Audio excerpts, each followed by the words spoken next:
Hello students, so welcome back to my channel Riya study storm. और आज है हमारा 7 day study with me challenge का डे 5। और आज हम करेंगे चैप्टर 5 जो है यूक्लिड की ज्यामिति। तो चलिए शुरू करते हैं। बस आप अपने साथ कॉपी और पेन लेके बैठ जाइए। हम सबसे पहले पढ़ेंगे, हमारा पहला टॉपिक है बिंदु, रेखा, रेखाखंड और किरण। बिंदु मतलब पॉइंट, जिसका कोई आकार नहीं होता, केवल स्थिति होती है। उदाहरण ए, मतलब ए एक बिंदु है। रेखा यानी लाइन, जो दोनों दिशाओं में अनंत तक फैली होती है। उदाहरण ये एक लाइन है, इसको हम कितना बढ़ा सकते हैं, अनंत तक फैली होने का मतलब ये है। रेखाखंड यानी लाइन सेगमेंट, जिसके दो निश्चित अंत बिंदु होते हैं, मतलब ये इसको हम बढ़ा नहीं सकते। किरण यानी रे, जिसका एक प्रारंभिक बिंदु होता है और दूसरी ओर अनंत तक बढ़ती है। ये होती है हमारी रे यानी किरण। हमारा टॉपिक 2 है स्वीकृतियाँ यानी पोस्टुलेट। इसका हमारा पहला पॉइंट है, दो बिंदुओं को मिलाने वाले केवल एक रेखा होती है। सेकंड है, किसी रेखाखंड को दोनों सिरों से आगे बढ़ाया जा सकता है। किसी रेखा का केवल एक ही समांतर रेखा होता है। 4, सभी समकोण बराबर होते हैं। 5, यदि कोई रेखा दो रेखाओं को काटती है और एक ही ओर के अंतःकोणों का योग 180 डिग्री होता है, तो वे दोनों रेखाएं आगे बढ़ने पर मिलेंगी। अब पढ़ते हैं अभिकथन। अभिकथन यानी एक्सियम्स। पहला, बराबर चीज़ें एक दूसरे के बराबर होती है। दूसरा, बराबर चीज़ों में बराबर चीज़ें जोड़ दी जाए तो योग बराबर होता है। तीसरा, बराबर चीज़ों में से बराबर चीज़ें घटा दी जाएं तो शेष बराबर होता है। जो चीज़ें एक दूसरे के बराबर हो वे तीसरी चीज़ के बराबर होती है। संपूर्ण यानी वोल अपने भाग पार्ट्स से बड़ा होता है। ये थे हमारे अभिकथन। अब पढ़ेंगे हम टॉपिक 4 यानी रेखाएं एवं कोण। यदि एक रेखा दूसरी रेखा को काटती है तो 4 कोण बनते हैं। आमने सामने के कोण बराबर होते हैं। एक ही ओर के अंतःकोणों का योग 180 डिग्री होता है। बिंदु, रेखा, रेखाखंड, किरण और समतल ज्यामिति के मूल तत्व हैं। ये आप पिक्चर भी देख सकते हो। 5th टॉपिक है हमारा परिमेय, थ्योरम्स। ये हम पढ़ेंगे, जो हमारी थ्योरम होती है वो इसमें है 5। परिमेय 1, 2, 3, 4, 5, जो भी हमारी इस चैप्टर की परिमेय है वो 5 है। पढ़ते हैं। परिमेय 1, दो बिंदुओं के बीच सीधी दूरी सबसे छोटी होती है। परिमेय 2, किसी रेखा खंड को केवल एक बार समद्विभाजित किया जा सकता है। प्रमेय 3, किसी रेखाखंड की लंबाई धनात्मक होती है। प्रमेय 4, यदि एक ही रेखाखंड पर स्थित दो बिंदुओं से किसी तीसरी बिंदु तक की दूरियां बराबर हैं तो तीसरा बिंदु उन दो बिंदुओं के बीच के लंब समद्विभाजक पर स्थित होता है। प्रमेय 5, आधार के बराबर कोणों वाले त्रिभुज की भुजाएं बराबर होती है। अब हम पढ़ेंगे अपना टॉपिक 6 जो कि है कोणों से संबंधित प्रमुख गुण। सभी समकोण बराबर होते हैं। आमने सामने के कोण बराबर होते हैं। रेखीय युग्म यानी लाइनर पेयर का योग 180 डिग्री होता है। एक ही ओर के अंतःकोणों का योग 180 डिग्री होता है। त्रिभुज के तीनों कोणों का योग 180 डिग्री होता है। किसी बिंदु पर चारों कोणों का योग 360 डिग्री होता है। अब हम पढ़ते हैं अपना टॉपिक 7 जो कि है कोणों के प्रकार। सबसे पहले देखते हैं न्यून कोण। न्यून कोण वो होता है जो 0 डिग्री से बड़ा होता है और 90 डिग्री से छोटा होता है। समकोण जो 90 डिग्री के बराबर होता है। अधिक कोण जो 90 डिग्री से बड़ा होता है और 180 डिग्री से छोटा होता है, वो होता है अधिक कोण। अब है सीधा कोण, वो होता है 180 डिग्री का। अब है प्रतिवर्ती कोण, जो होता है 180 डिग्री से बड़ा और 360 डिग्री से छोटा। पूर्ण कोण जो कि होता है 360 डिग्री का। टॉपिक 8वां है हमारा रेखाओं के प्रकार। पहली है समांतर रेखाएं जो एक दूसरे को कभी नहीं काटती, वो होती है समांतर रेखाएं। ये है हमारा एग्जाम्पल। प्रतिच्छेदी रेखाएं जो एक बिंदु पर मिलती है, उदाहरण जो एक बिंदु पर मिल जाती है, एक दूसरे को कट क्रॉस में कट कर देती है, वो होती है हमारी प्रतिच्छेदी रेखाएं। अब है थर्ड लंब रेखाएं जो समकोण यानी 90 डिग्री पर मिलती है, उदाहरण। महत्वपूर्ण सूत्र जो हमारे चैप्टर 5 है, इसके हम देख लेते हैं इंपॉर्टेंट फॉर्मूलाज। पहला है रेखीय युग्म का योग होता है 180 डिग्री। एक बिंदु पर चारों कोणों का योग 360 डिग्री होता है। तीन कोणों का योग 180 डिग्री, मतलब त्रिभुज के तीनों कोणों का योग होता है 180 डिग्री। एक ही ओर के अंत कोणों का योग होता है 180 डिग्री। समांतर रेखाओं को काटने पर बनने वाले आमने सामने के कोण बराबर होते हैं। अब देख लेते हैं इस चैप्टर में आए सारे एग्जाम्पल्स।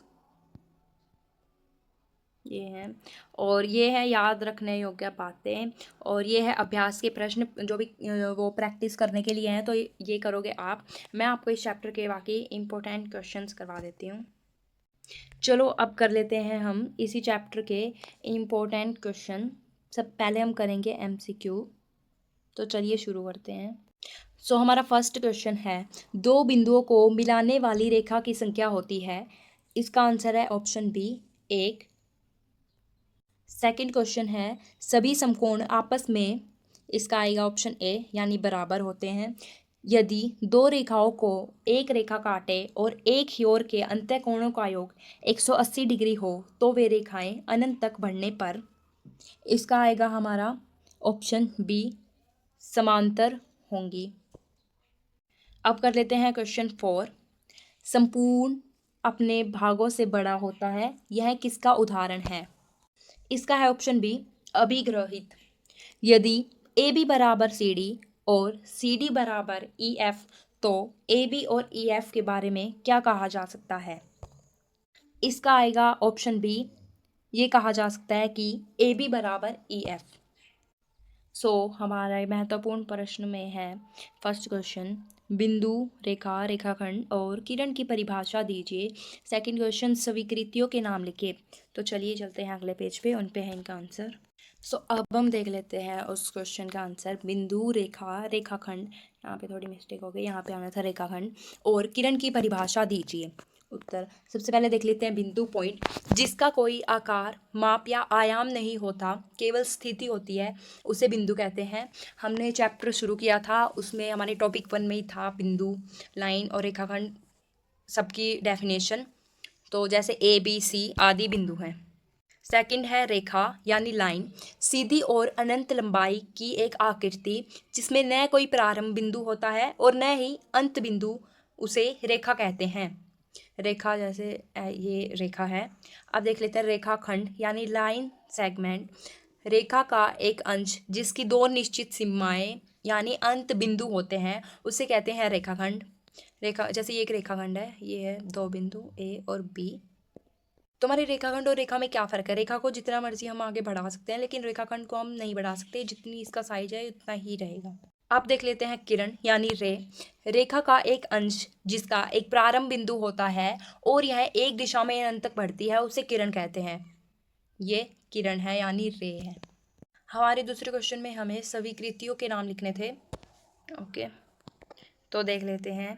यूक्लिड की ज्यामिति में सभी स्वीकृतियाँ निम्नलिखित हैं। पहली, जो वस्तुएं एक ही वस्तु के बराबर होती है वे आपस में भी बराबर होती है। यदि बराबर वस्तुओं में बराबर वस्तुएं जोड़ दी जाएं तो परिणाम भी बराबर होंगे। यदि बराबर वस्तुओं में बराबर वस्तुएं घटा दी जाएं तो परिणाम बराबर होंगे। जो वस्तुएं एक दूसरे पर पूरी तरह रखी जा सकती हैं वे भी बराबर होती हैं। पूरा अपने भाग से बड़ा होता है।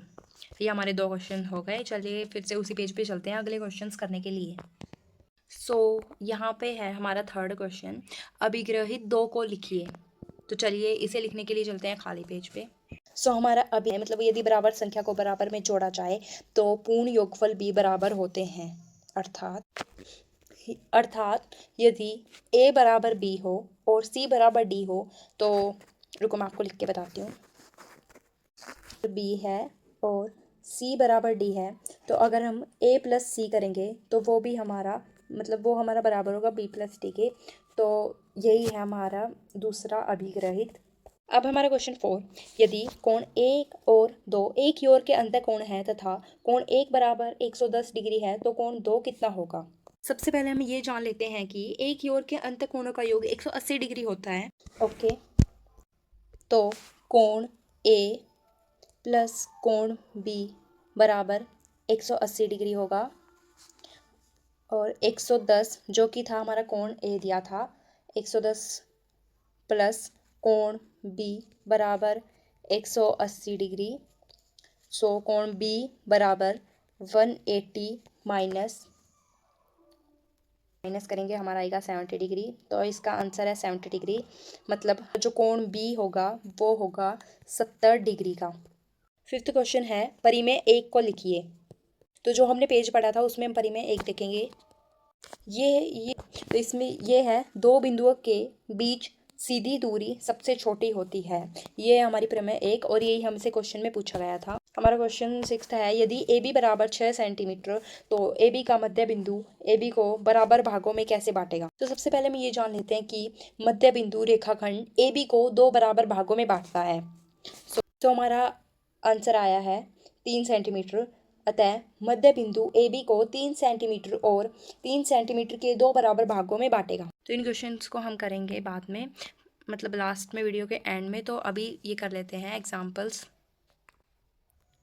तो हमारा उदाहरण 1 है, नीचे दिए गए चित्रों में यदि कोण 1 बराबर 60 है तो कोण 2, कोण 2, कोण 3 और कोण 4 ज्ञात कीजिए। हमारा कोण 1 है वो 60 डिग्री का है, तो हमें ये सब कोण ज्ञात करने हैं। तो इसे हम कैसे ज्ञात करेंगे, हमने पढ़ा था कि आमने सामने के कोण बराबर होते हैं, ठीक है। तो मतलब जितना कोण 1 है उतना कोण 4 होगा, जितना कोण 2 है उतना कोण 3 होगा। तो कोण 1 है हमारा 60, तो कोण 4 भी क्या होगा 60, ठीक है। तो 60 और 60 कितने हो जाते हैं 120। अगर हम 360 माइनस 120 करेंगे और उसको डिवाइड कर देंगे 2 से तो हमारा आंसर आ जाएगा। चलिए करते हैं। सो इसका आएगा हमारा 120, यानी ये दोनों जो हमारा कोण 1 है ये दोनों है 60 के, मतलब कोण 1 और कोण 4 है हमारे 60 के, कोण 2 और कोण 3 है हमारे 120 के। अब हम तो एक उदाहरण मैंने कर दिया है और एग्जाम्पल 2 आपको करना है। चलिए, अब जो तब ए बी पूरा रेखाखंड है और ए सी तथा सी बी इसके भाग हैं, ठीक है। ए बी पूरा एक रेखाखंड है और ए और सी और बी है इसके 2 भाग, इसलिए ए बी ए सी से बड़ा है तथा ए बी बड़ा है सी बी से, अर्थात पूर्ण रेखाखंड अपने किसी भी भाग से बड़ा होता है। ये है मतलब, हाँ, जो भी इसके भाग हैं ए सी और सी बी, तो इससे पूर्ण रेखाखंड बड़ा है, तो यही वर्णन करना था इसमें। अब हमारा सेकंड क्वेश्चन क्या था कि अभिग्रहितों को लिखिए और एक एक उदाहरण दीजिए।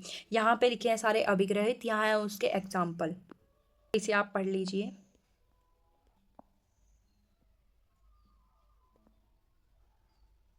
तो अब करते हैं इसमें से क्वेश्चन 3। तो इसमें दिया है ओ ए बराबर ओ बी, ओ ए बराबर ओ बी सिद्ध करना है हमें। बिंदु ओ ए बी का लंब समद्विभाजक पर स्थित है। ए बी है जो बिंदु ओ पर, ये रहा हमारा ए बी और ये एम। ए बी पर ओ से लंब खींचकर उसे एम पर प्रतिच्छेद करते हैं, आप इमेज में देख पा रहे होंगे। प्रमाण कोण ओ ए एम, ये है ओ ए एम, और ओ बी एम, ये हमारा ओ बी एम है, में ओ ए बराबर ओ बी दिया है और ओ एम समान भुजा है। ओ एम और ओ एम कोण ओ एम ए बराबर ओ एम बी, ठीक है। ये कोण ओ एम ए और ओ एम बी है बराबर, अतः को त्रिभुज ओ एम ए बराबर ओ एम बी बराबर 90। हाँ, ये यहाँ पे 90 डिग्री के होंगे क्योंकि ये सीधी लाइन पर स्थित है। अतः ओ बिंदु ए बी का लंब समद्विभाजक पर स्थित है। वो हमारा क्वेश्चन था कि कोणों से संबंधित प्रमुख गुण लिखिए। ये इतने सारे गुण हैं, आप सारे याद कर लेना, जितने याद हो उतने पेपर में लिखते हैं ना। एक पूर्ण चक्र के कोणों का योग 360 डिग्री होता है। एक सीधी रेखा पर स्थित कोणों का योग 180 डिग्री होता है। एक बिंदु पर चारों कोणों का योग 360 डिग्री होता है। यदि दो कोणों का योग 90 डिग्री हो तो वे परस्पर संपूरक कोण होते हैं। यदि दो कोणों का योग 180 डिग्री हो तो वे परस्पर संपूरक कोण होते हैं। एक ही ओर के अंतःकोणों का योग 180 डिग्री होता है। वैकल्पिक अंतःकोण बराबर होते हैं। संगत कोण बराबर होते हैं। शिखराभिमुख कोण बराबर होते हैं और समद्विभाजक द्वारा बने कोण बराबर होते हैं। तो दोस्तों आज हमने पढ़ा है हमारा चैप्टर 5 यूक्लिड की ज्यामिति। तो अगर आपको वीडियो पसंद आई हो तो वीडियो को लाइक करें, चैनल को सब्सक्राइब करना मत भूलिए। कल हम अपने 7 day study with me challenge के डे 6 में मिलते हैं। और मुझे पता है वीडियो बहुत लंबी हो गई है और वीडियो को स्किप मत करें क्योंकि हमने बहुत कुछ इसमें सीखा है। हमने बहुत सारे क्वेश्चन सॉल्व करे थे इसलिए वीडियो लॉन्ग हुई है। तो thank you so much for watching. Bye bye और चैनल को सब्सक्राइब करना मत भूलिए। पढ़ाई करते रहिए।